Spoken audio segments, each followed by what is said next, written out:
அதிகரித்து வரும் எரிசக்தி செலவுகள், தொழில்துறை மறுசீரமைப்பு மற்றும் பசுமை ஆற்றல் மாற்றம் ஆகியவற்றின் காரணமாக ஐரோப்பிய ஒன்றிய நாடுகளில் வரும் ஆண்டுகளில் லட்சக்கணக்கான மக்கள் வேலைகளை இழக்கும் அபாயம் உள்ளதாக ஐரோப்பிய ஆணையம் எச்சரிக்கை விடுத்துள்ளது. தொடர்ந்து நீடித்து வரும் போர் சூழலால் ஏற்பட்டுள்ள எரிசக்தி விலை உயர்வு காரணமாக 2026ஆம் ஆண்டில் மட்டும் கட்டுமானம், உலோகம், ரசாயனம் மற்றும் போக்குவரத்து ஆகிய துறைகளில் சுமார் 5,60,000 வேலைவாய்ப்புகள் பாதிக்கப்படலாம் என கணிக்கப்பட்டுள்ளது.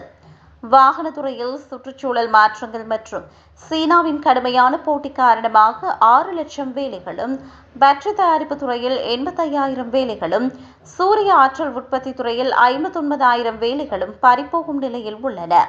மறுபுறம் தகுதியான பணியாளர்கள் கிடைக்காமல் 77% நிறுவனங்கள் முதலீடு செய்ய தயங்குவதாக ஐரோப்பிய ஆணையம் தெரிவித்துள்ளது. இந்த தொழிலாளர் பற்றாக்குறையை சமாளிக்க கல்வி, தொழில்நுட்ப பயிற்சி மற்றும் புதிய திறன் மேம்பாடுகளில் முதலீடு செய்ய நாடுகள் வலியுறுத்தப்படுகின்றன.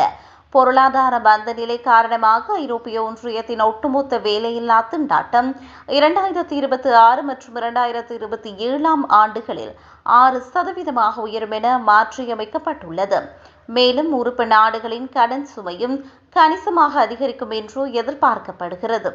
வேலை இழப்பு மட்டுமின்றி குறைந்த வருவாய் கொண்ட குடும்பங்கள் எரிபொருள் விலை உயர்வால் பாதிக்கப்படுவர் என்றும் ஐரோப்பாவில் 5இல் ஒரு தொழிலாளி மிக குறைந்த ஊதியத்தில் பணிபுரியும் அவல நிலை உள்ளதாகவும் இந்த வார அறிக்கையில் விரிவாக எச்சரிக்கப்பட்டுள்ளது.